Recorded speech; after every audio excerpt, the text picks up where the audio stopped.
मुफ्ती तारिक मसूद के बयानात के लिए तारिक मसूद ऑफिशियल को सब्सक्राइब करें।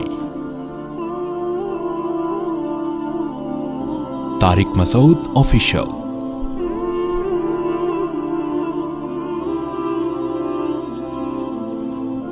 डॉक्टर ज़ाकिर नाइक के बारे में उलमा का मौक़िफ़ क्या है। बहुत से उलमा डॉक्टर ज़ाकिर नाइक पर तनक़ीद करते हैं कि वो आलिम नहीं, और कुछ लोग इनको मुजद्दिद का दर्जा देते हैं। क्या डॉक्टर ज़ाकिर नाइक को सुनना दुरुस्त है या नहीं। हबीब साहब सऊदी अरब से।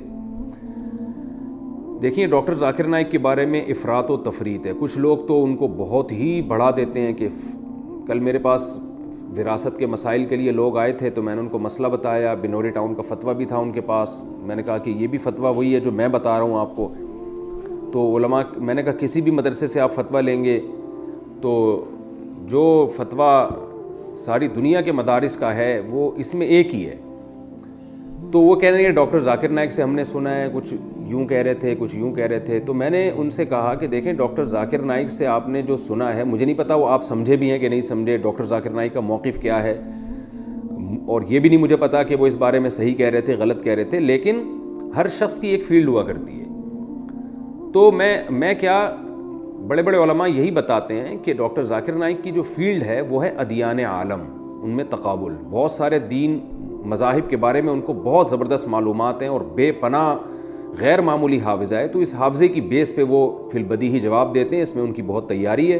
तो ये उनकी फ़ील्ड है, इसमें दुनिया उनकी मोहताज है। इस फील्ड में और भी बहुत से उलमा हैं, लेकिन जिस तरह से डॉक्टर ज़ाकिर नाइक ने जदीद तरीक़ों को इस्तेमाल किया और बेपनाह हाफ़िज़े का इस्तेमाल किया, उसमें मेरी मालूमात की हद तक उनकी कोई मिसाल नहीं मिलती। तो इसमें वो इमाम है लोगों के। लेकिन जो फ़िक़ी मसाइल हैं, जैसे विरासत के मसले हैं, इसमें तो बाकायदा प्रैक्टिस होती है। बड़े बड़े उलमा की निगरानी में मसाइल हल करने पड़ते हैं। इसमें जो है वो तरबियत की जाती है उन उलमा की कि विरासत के मसाइल को कैसे हल करना है। बहुत पेचीदा मसाइल होते हैं बसा औक़ात विरासत के। तो ये वो तबका है जो जिन्होंने जनाब मोहतरम डॉक्टर ज़ाकिर नाइक को इतना बढ़ा दिया कि वो मसाइल भी अब उन्हीं से पूछना शुरू कर दिए हैं। और एक तबका वो है जो उन पे बिलावजह तनकीदें करता रहता है, और तनकीदें ऐसी ऐसी कि अल-अमान वल हफ़ीज़।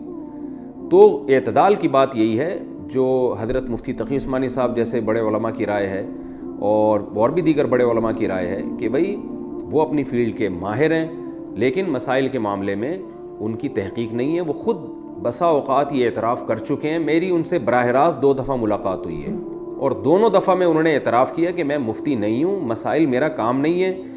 तो हमने उनसे पूछा कि आप फिर बताते क्यों। उन्होंने कहा लोग इसरार करते हैं बहुत ज़्यादा, और ख़ास तौर पे गैर मुस्लिम पूछते हैं, तो मुझे जो कुछ मालूमात होती है मैं बता देता हूँ। और उन्होंने ये भी बताया कि मसाइल के मामले में मेरी आरा में रुजू भी बहुत हुआ है, तब्दील भी बहुत हुई है।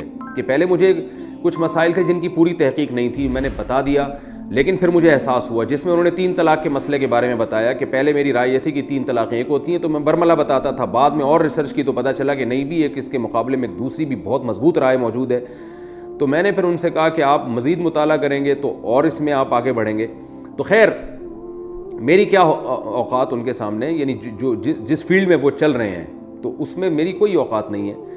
लेकिन ये कि मसाइल के मामले में मुफ्तियान किराम, और मैं कहता हूँ हर वो शख्स नहीं जिसके नाम के साथ मुफ्ती लगा हुआ है, बल्कि किसी रिलायबल इदारा उसकी कोई रिलायबल इदारा उसकी ज़िम्मेदारी लेता हो, बाकायदा वो किसी मजबूत इदारे में दारुल इफ्ता में बैठते हैं, उलमा की निगरानी में ये काम सीखा हो। वरना आज पत्थर उठाओ मुफ्ती निकल रहा है नीचे से।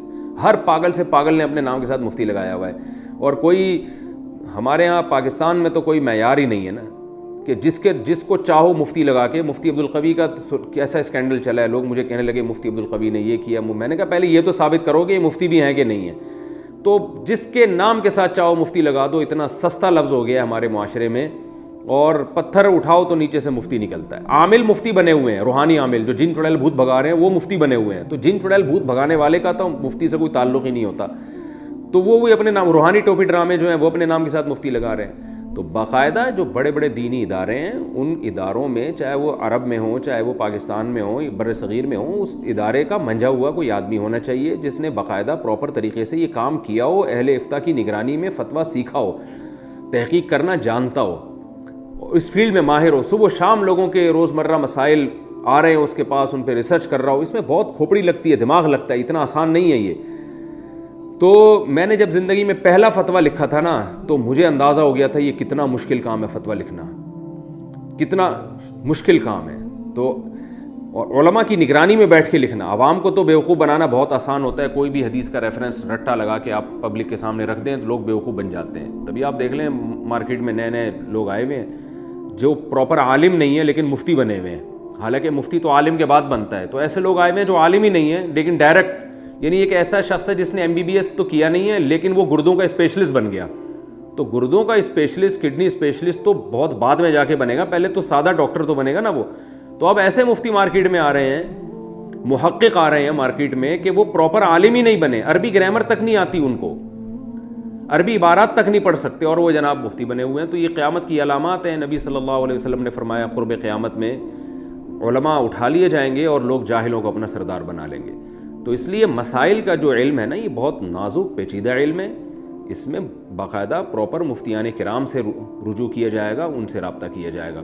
تو ڈاکٹر ذاکر نائک جو ہے اہل حق علماء میں سے ہیں، اہل سنت والجماعت میں سے ہیں. ہم ان سے ملے ہیں، میں کیا بڑے بڑے علماء ان سے ملے ہیں، جو ان سے ملتا ہے ان کی تعریفیں کرتا ہے کہ اللہ نے ان کو بہت تواضع دی ہے.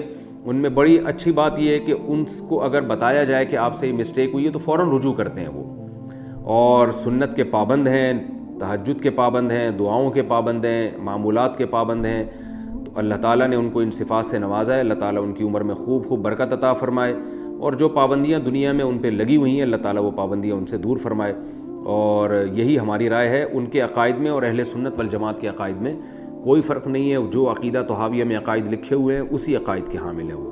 یہ بات بہت سے علماء ان سے براہ راست پوچھ چکے ہیں، میں بھی پوچھ چکا ہوں.